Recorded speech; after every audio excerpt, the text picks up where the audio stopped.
You are listening to Rootbound, a podcast about plants for when you're stuck inside.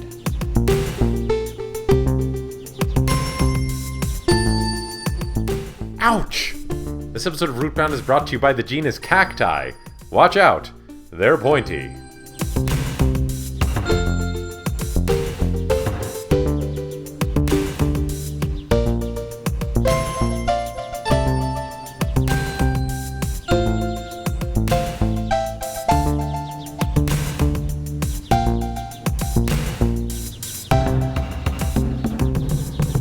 Hello, everybody. Thank you for listening to this episode of Rootbound. I'm your host, Steve. Rootbound is the podcast about plants for when you're stuck inside, and in each episode, I invite a guest who shares with me about a plant that means something to them, and then I share with a guest about a plant that means something to me, and through this process, we all learn more about plants and learn more about each other. Now, before we meet our guest today, I want to talk about forests, or maybe more specifically, old-growth forests, or maybe more accurately, the term primary forest. Both the guest and I today talk about plants that are related to this concept of a primary forest, and I thought I would discuss that a little bit today. Now, the term old-growth forest is one I think is more commonly heard. It's, that's a forest that has been growing for a long time. So there is this term that is primary forest or secondary forest. And I found this really great article on globalforestwatch.org, really cool organization, by the way, that's called What Are Primary Forests and Why Should We Protect Them? And it's by Sarah Ruiz. And this talks about this concept of a primary forest. And kind of, in sum, a primary forest is a forest that has reached what is called the stage of climax community. So it has all of the communities of all the plants and animals in it that are operating in this harmonious way that makes it a primary forest. And different kinds of forests can take different times to get to that state. Some are much faster and some are much slower. So the term old growth forest is pretty relative depending on the kind of forest you're talking about. But most of the forests, at least in the country I live in, the United States, most forests you might see just, driving down the road are probably secondary forests, meaning that they have been completely disrupted at some point, most likely by human activity, but it could be natural things like fires. And now they're starting to grow back, and often those forests aren't as biologically or biodiversity complete as they would be in their final stage. And I think one issue, that we have at least in this country and many other countries around the world is we don't allow forests to get there anymore. We keep cutting them down faster. Faster than they can become a primary forest. And one really interesting example I thought is, I think there's places in this country where you can be walking through a forest, and maybe if you haven't spent a lot of time in things that are called primary forests, you might say, oh, this is a forest, but it's actually a plantation. We have so much plantation forests in the United States, and those are not a primary forest. They are essentially a farm. And it might feel like a forest because there's very tall trees around you, but as far as the life that those forests support is minimal compared to that of a primary forest. Primary forests don't just have one species of tree. They have many species of trees and bushes and plants and animals, and the biodiversity is just through the roof. And so, think about that next time you see a forest. Take a look at it. Have you been in a primary forest? Are you not sure? Seek one out. It is pretty amazing to stand inside a primary forest. And I think our guest on this episode will agree. This forest is old. Very old. Full of memory. Hello, Ben. Welcome to Rootbound. Thank you. Thank you so much. Do you have a plant to share with us today? Yeah. I have a plant called Herb Paris. Paris quadrifolia. Paris quadrifolia. That's very interesting. I have never heard of this plant before. No, it's not in the US, in North America. So okay, well that makes sense. Yeah. Well, great. Yeah, please tell me all about it. Why did you choose it? First of all, why is it meaningful to you? Yeah, the reason why the plant is important to me is because it indicates a lot of older forests. It can be found in damp woodlands, often in a shady area, where it's very more typical of nutrient-rich chalky soils.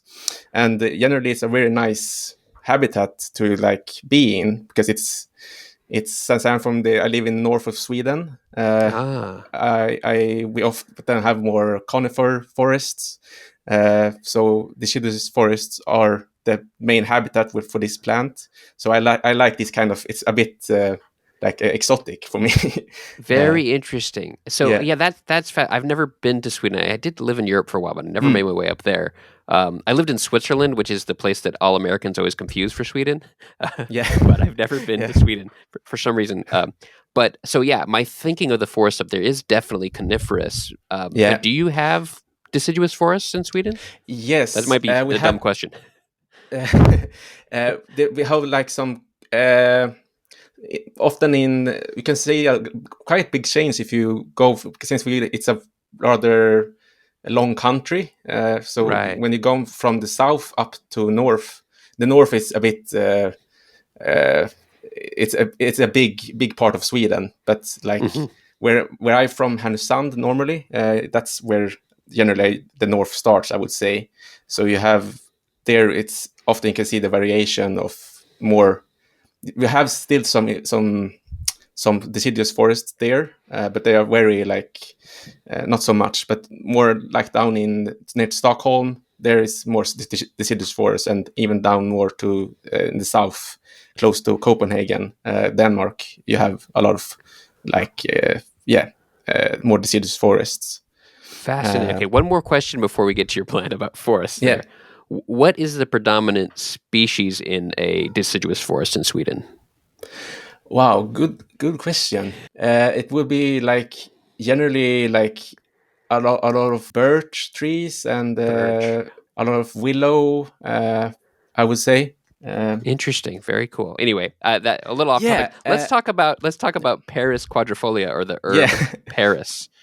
yeah. It's in Swedish. It's called ormbär, and that translates to snakeberry. Oh, So, cool. and it's back in the days in Sweden.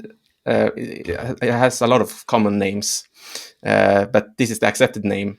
And back in Sweden, we had a lot of superstition. So I think the name is something that the plant has been treated as something dangerous, and it is poisonous, but it's been like very. It's found in a shady area and it's a bit mysterious. So people have generally back in the days been treated as this is something you should not. It's very not nice. But I think it's a Interesting. really very wonderful plant. It's a very lovely flower too. It's to me when I first found it, I thought like what is this? Is this some kind of alien or something? Because the petals and the stamens are like twisted in a different way. It's really fascinating. Interesting. I just Googled it. I'm looking at it. And you're right. It has, I mean, those, well, you said it's Paris quadrifolia, which means four leaves. And those four leaves are Yeah. very prominent in a very interesting Mm. way. And yes, that flower is really fascinating. Yeah. Can you take me back before we get to some fun facts and details? Can you take me back to that moment where you were, where were you when you first saw it? What were you doing out there? Yeah. I just got in.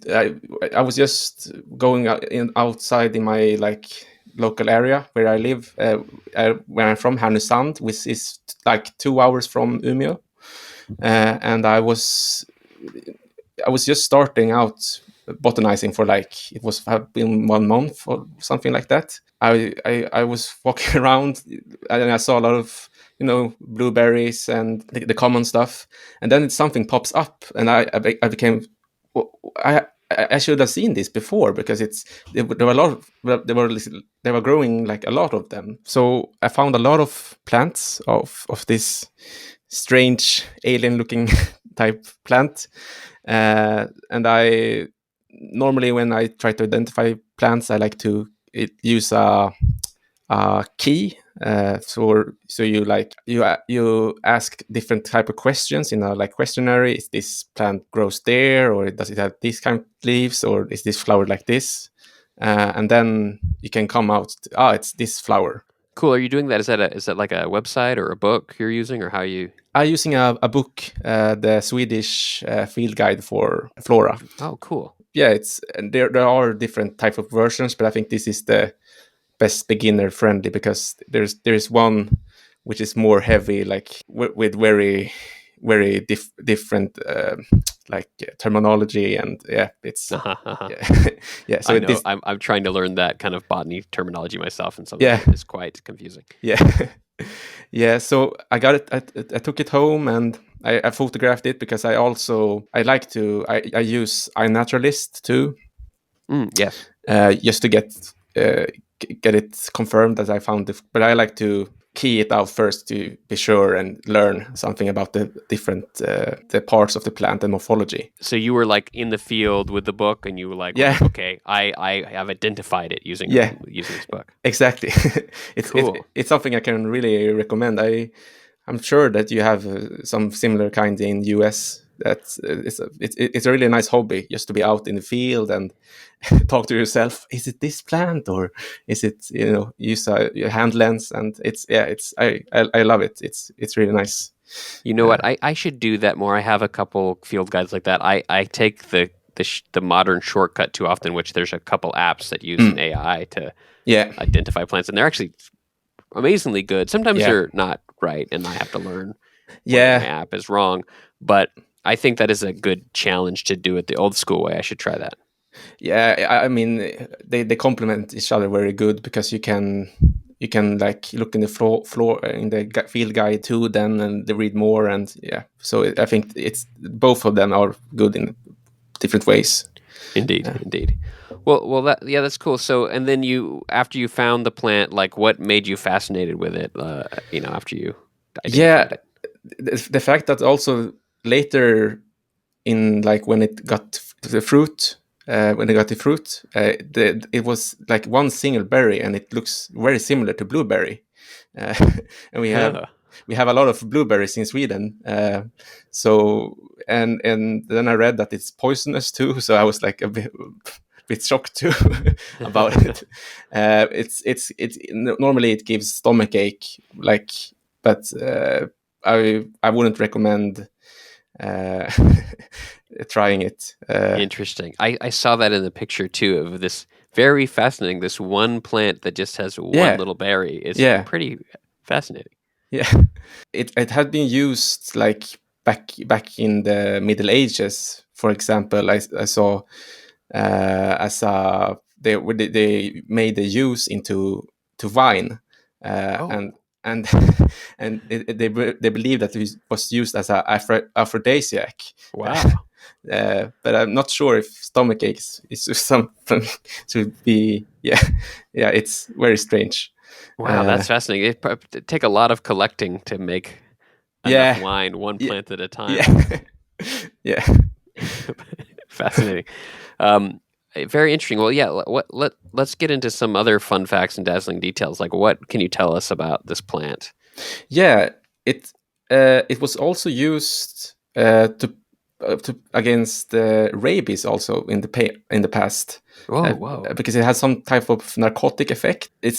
Have been said also to treat like different eye conditions, which seem to work still. But I'm not so good with like medicinal plants generally. I do always like to give disclaimers to the audience. We're not recommending any of this stuff. No.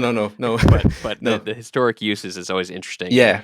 And they're all these things likely have these properties. It's just like how could you do that safely in a modern way is always a tough question. So I try to like make sure that context is clear for the listeners. Yeah, exactly. So I was been there also something that I found out, because I was looking into this from a conservation standpoint, because first when I found it, like, as I said 2 years ago, I was just I didn't know so much about how you can preserve and how different species are threatened.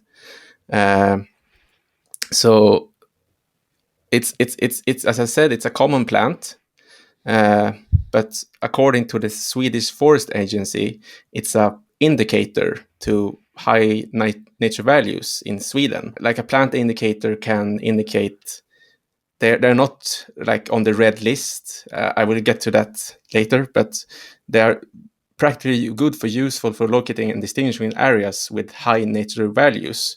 It's a good indicator. So if you find it, you can often find other species or organisms which are even threatened or something like that. So it's a good mark that or shows areas that are maybe in decline. On Iceland, for example, this species is actually threatened, Oh, wow. and there are some clues on what it can be, but it's not really. Yeah, it's very unsure. There are a lot of different factors. As with nature, it's very complex. So I contacted in Sweden. We have the similar red list. And I contacted the expert on vascular plants, Sebastian Sundberg, and he said that it's stable here in most part of Sweden, but actually in the south, where I said earlier we have a lot of deciduous forest, it's in decline, and the reason is unknown. Oh, interesting. Yeah, and that could be something to like look into more in the future, why that is happening. And according to, I looked up at the like International Union of Conservation of Nature's red list of threatened species. Long word.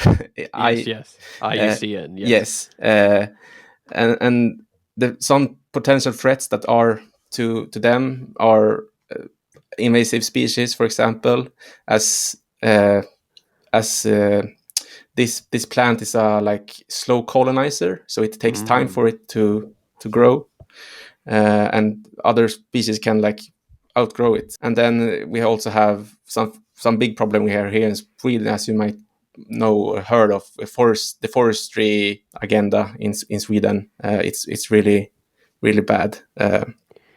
Yeah, and we, that's mainly for like spruce or pine, yeah, right? Yeah. yeah, and the thing is that it creates like a monoculture. It's like a tree plantage, like in the Amazons, but it doesn't speak so much about it here in Sweden.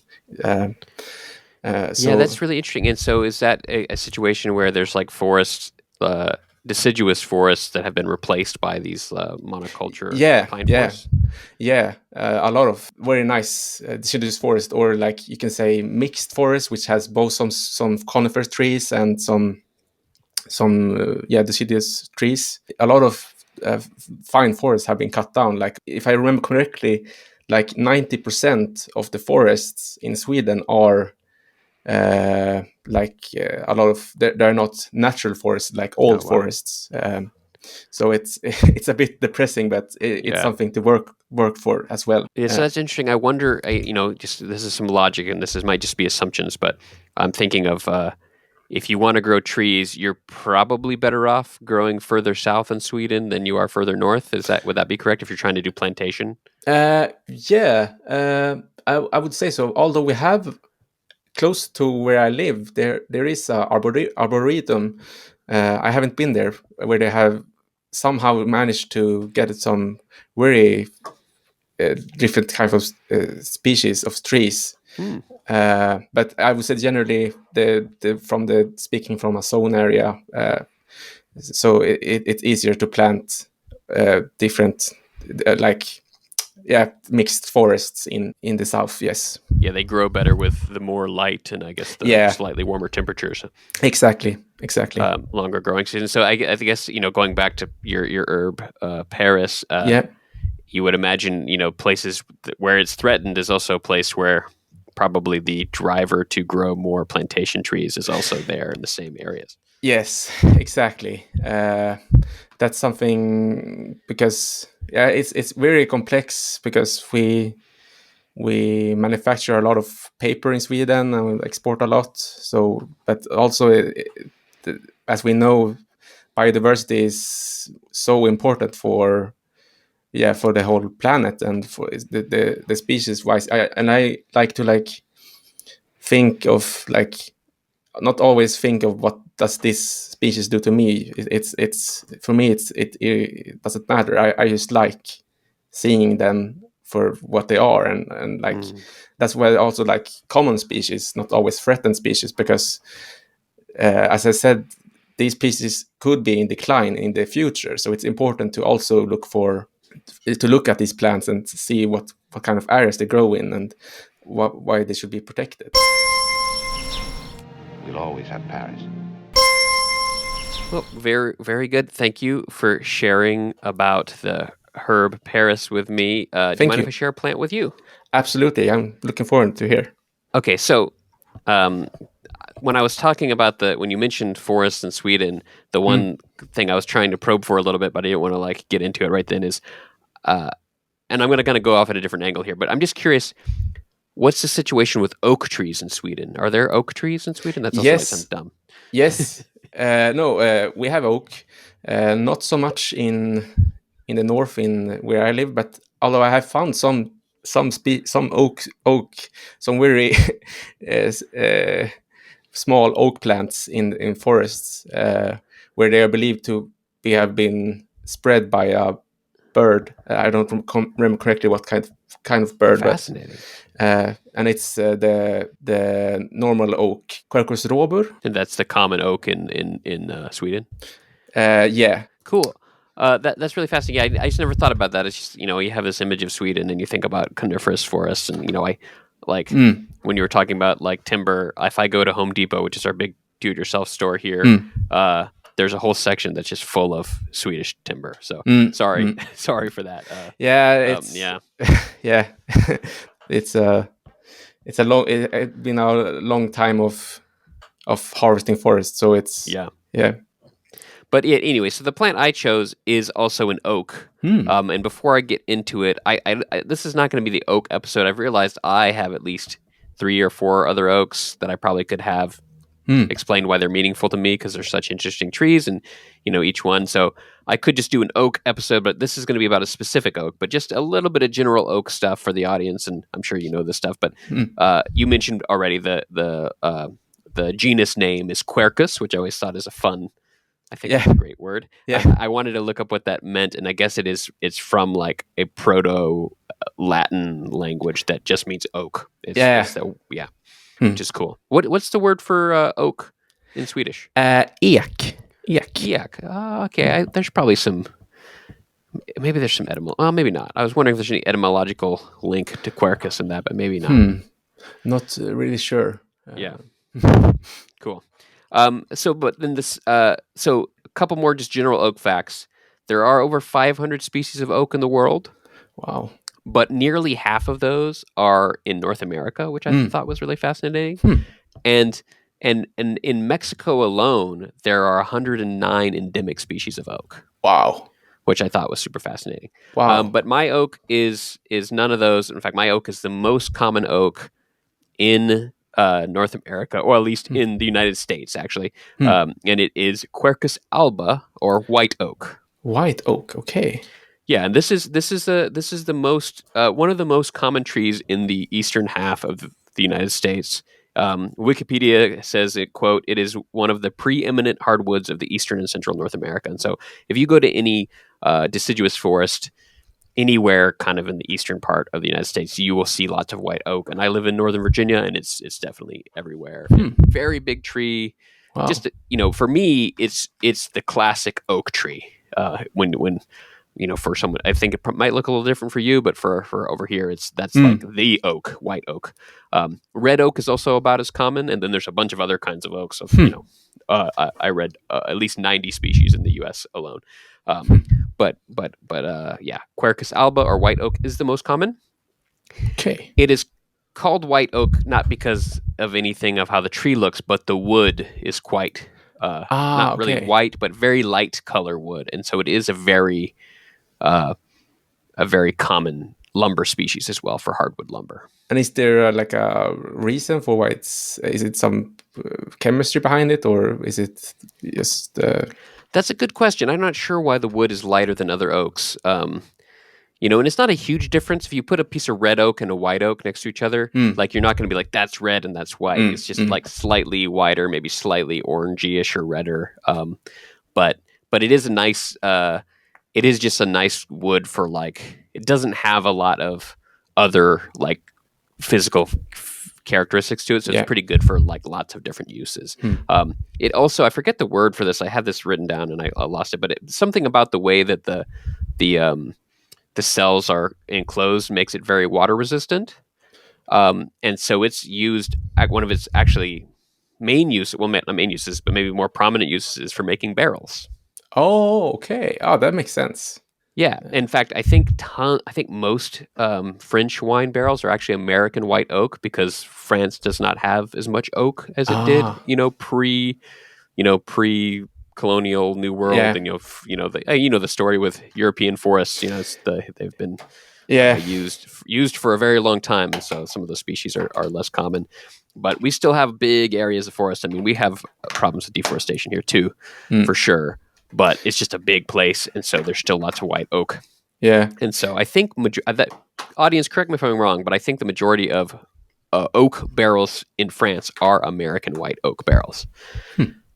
Another fun fact about barrel making is, bourbon, the American whiskey drink bourbon. Yeah. Yeah. I didn't know this. I was looking this up today, and there's apparently a federal law that requires for something to be called bourbon, it must be aged in new charred oak barrels. Oh, okay. So I guess it was a way to keep the barrel makers in business. So Yeah. you can't make bourbon you can't reuse a barrel. But because of that, lots of American oak barrels are shipped to Scotland to age Scotch in barrels that have once aged bourbon. Oh, And interesting. other spirits as well. There's this whole industry of like Wow. taking apart American oak barrels that have once aged bourbon and shipping them to age other beverages around the world. Also in the U.S., we age other beverages in bourbon barrels. Yeah. So if you ever see bourbon barrel aged on something, that's why. It's because the bourbon industry has to use new barrels every time, which I found very interesting. And then I haven't really gotten into why this plant is meaningful to me now, and there's probably lots more to say about white oak, and we can go on for a long time. But the thing I really want to talk about mostly, why it's meaningful to me, are acorns. Yeah. Which are so cool. I Yeah. mean, I was actually just in Texas as a little bit of a side, and there's all sorts of other oak trees there, and they all have different kinds of acorns. And Yeah, it's so cool to that's- see the different shapes and sizes and colors and everything. Yeah, I can't imagine because I have only seen the common oak acorn. Yeah. So There's one that maybe will come up in another episode, but just get a chance, Google bur oak acorn. That is, I think it's the biggest acorn in the world, and I found one in Texas, and it's like Wow. massive. But anyway, the white oak acorn is a pretty like just classic looking. At least to me, that's what an acorn looks like. I think it's because it's so common. But I got interested a little while ago in the idea of processing acorns to eat them, which is pretty interesting. I kind of I've heard about it years ago that you could do it. It took a lot of processing and sounded interesting to me. And I've read that, indigenous cultures kind of all around the world have done that for a long time. Because oak is around the world and there is cultures of eating acorn flour around the world. And I was like, oh, that sounds cool. But then a little while ago, I was on Instagram and I don't know if do you follow Black Forager on Instagram? Yeah, I think so. Yeah, she's great. Alexis Nicole Nelson is her name, and she makes great videos about foraging. Yeah. And she had one about oak processing. I was like, I'm going to do that. So I finally, it was maybe about a year ago, I decided I'm going to do this. And it is quite an involved process. I don't know if you know anything about acorn processing. No. Tell me all about it. Do you know if there's any like tradition of acorn harvesting in Sweden? Good question. I have really no idea, actually. Yeah. So the problem with acorns, I don't know if you've ever tried to eat an acorn just off the ground. Maybe when I was a kid, I tried, take the cap off or just try to, like a squirrel or something. Yeah. I don't know about the common European oak that you have, but the white oak is actually quite easy to peel as a nut. Like you can get to the nut meat fairly easily. But if you try to bite it, it will make it feel like your face is going to fall off because it's so bitter. That's why people don't eat acorns, because you can't. If you tried to eat one, you would first of all, you would just not want to. It's so unpleasant. But if you ate enough to get any nutrients, you would probably like be so sick because it has so yeah. many tannins in it. That's the problem. It's Ah. tannins, the same kinds of things that like give wine its bitter quality, but it just has a ton of them. Yeah, I understand. And so that's why. So the question is, how do you get rid of those tannins so you can make it edible? And there's a few ways, but the main way is either a hot water process or a cold water process. Okay. And it basically is like soaking them either in boiling water for a long time or in many changes of cold water. I decided to do the cold water method because I read that like you keep more of like the nutrients. If you boil it for a long time, boiling makes things break down. So this is what I did. It's a long story. This is what I did though. I collected a bunch of acorns, and there's some stuff. Well, let me think about how I want to say this. I think I'm going to explain how you should do it because I made a few mistakes that made my work a lot more difficult. So I'll explain what you should do. Anyway, so I collected a bunch, and then what I should have done is let them dry first out, like put them out on a table for a few days and let them dry in the sun, because that makes them way easier to crack. I didn't do that, so it took me a long time to get the meats out of all of them. And then the next thing I should have done is basically put them all in a big towel, cover them up, and then just taken a brick or a hammer and just smash them to pieces under the towel. Instead of trying to break them one by one, you can just obliterate them with the brick. And that's because after that, you can just dump the whole mess into a bucket of water, and the shells will float to the top. Okay. And you can just separate off the shells that way, and the nut meats will fall on the bottom. Yeah, of course. And since you're going to be soaking them anyway in the water to leach out the tannins, it doesn't matter that you're dunking them in water. So I shouldn't have done that. I didn't do that. I did them one at a time, which took forever. And especially because I didn't dry them first. Yeah, trial and error. It's the best. It's your best friend. Indeed. So then the next step. Oh, go ahead, please. No, I'm just curious. Do you make some kind of liquid from it, or how do you? Eat it? So then you have these little nut meats, the little acorn meats, and they're going to be broken all up in the method I described for you because you smashed them with a brick. Then you take them and you put them in a blender, and you blend it not reasonably fine. And the reason you do this is the smaller the bits are, the more surface area there is exposed, and the easier it will be to leach out the tannins. Okay. So you have this kind of like coarse flour of acorn flour that is mixed with water, and I put that all into a big glass jar. And then I left it on the counter for several hours, and I waited for all of that acorn flour to settle in the bottom of the jar. And you want a big jar, so I want to have like the acorns filling up like a third of the jar and water being the rest. Okay, yeah. Because then once the acorn stuff completely settles, I can pour off the top third, or maybe as much as I can pour off of the water without losing any of the acorn material. Then you fill it with water again, shake it up really good, and let it settle again. And you do that a lot. I don't know how many times I finally did that to do that, but you have to do it a lot. And every time you can try it, and I kept giving little bits to my wife to be like, is that still bitter? And finally we got to the point where it wasn't bitter. But then that's when it was the coolest, because then I had this flour, this acorn flour. But then one thing I saw in Black Forager's Instagram is she also made acorn starch bacon. What? Oh my god! I know. I was like, what? But then when I did this process, I realized that there was the flour at the top, but a small thin layer at the very bottom of the jar was this very fine white powder. And that was the naturally separated acorn starch. Wow. Which was very cool. And I was able to very easily pour off the acorn flour into a separate container and just keep this layer of acorn starch. And what kind of flavor is it? Is it like... Well, the starch itself is just kind of like a cornstarch. It's pretty like... It doesn't have... I mean, it's got a little bit of a different flavor, I guess I would say. And I'll put the recipe in the show notes that I followed from Black Forger. But you can make. I made two different mixtures, like slurries of the starch. One that was just with salt and I think some onion powder, and then one that had some soy sauce and some other stuff in it. And then if you just pour the slurry into your hot skillet in strips on overlapping each other, you'll have a white strip and a kind of reddish strip, and a white strip and a reddish strip. And when it cooks, it really looks a lot like bacon. I was very surprised. Wow. And I served some to some friends at a party on tacos, and they were all very impressed, and I was very impressed with myself. Yeah. Well done. Thank you. Yeah, it was a long process, but well worth it. And I meant to do acorns this year, but I didn't get around to it. But next year, I'll do acorns again. Yeah, I got very inspired. I like cooking myself, so maybe I should try with a common oak and see what happens.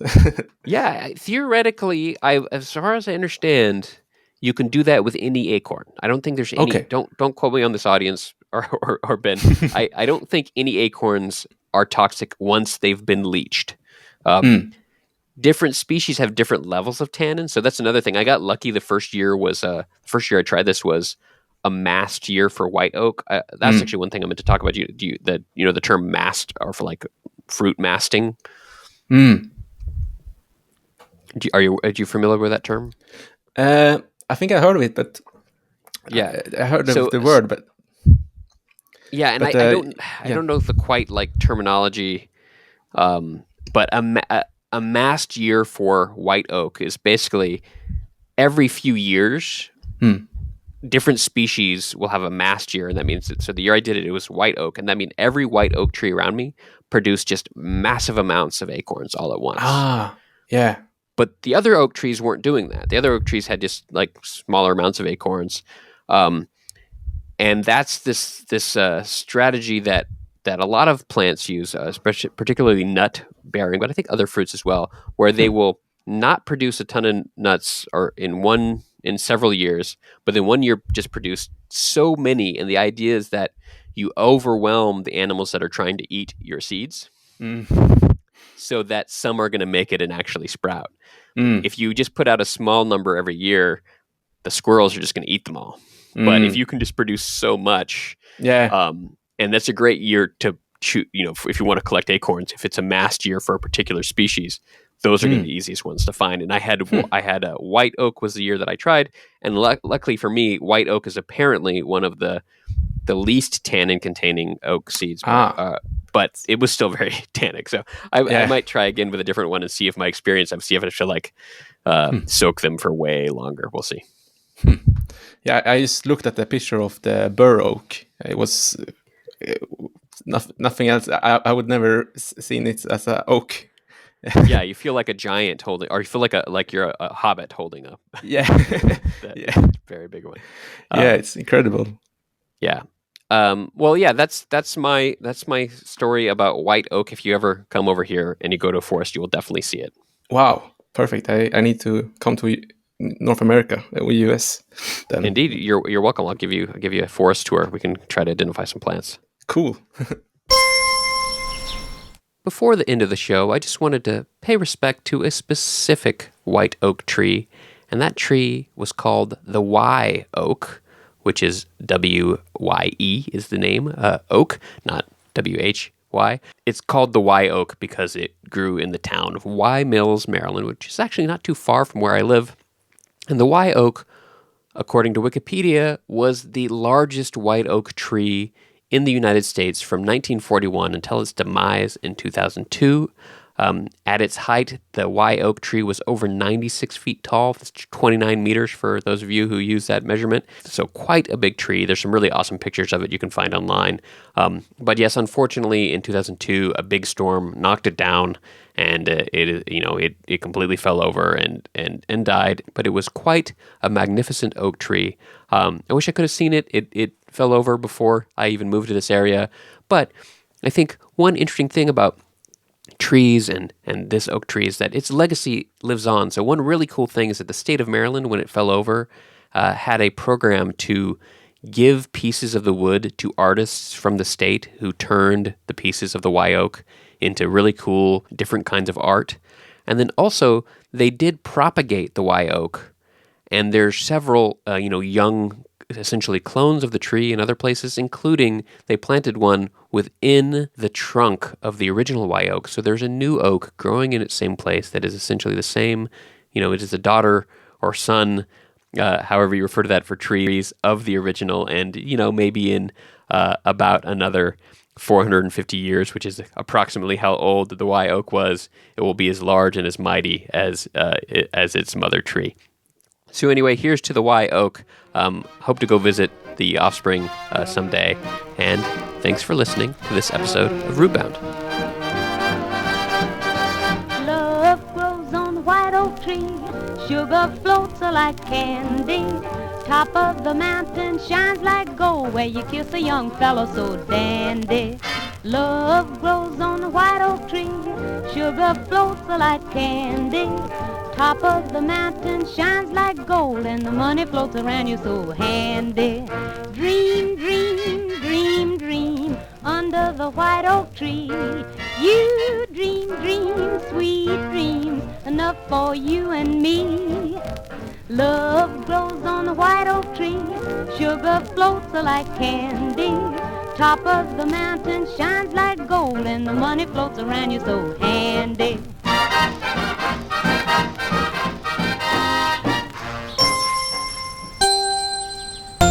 My guest on this episode of Rootbound was Benjamin Alarcon. Ben is studying biology at the University of Umeå in Sweden, and he's really into botany and conservation. If you like Rootbound, you can help support the show by visiting rootboundpodcast.com/support. Rootbound is hosted by Steve Ellington, who hopes to see the forest for the trees. Music by Christian Kriegaskota. Fake ads by David Lani. Rootbound is a podcast about plants for when you're stuck inside, but if you can go outside, seek out a primary forest. Just hang out in there for a while. Watch out! They're pointy!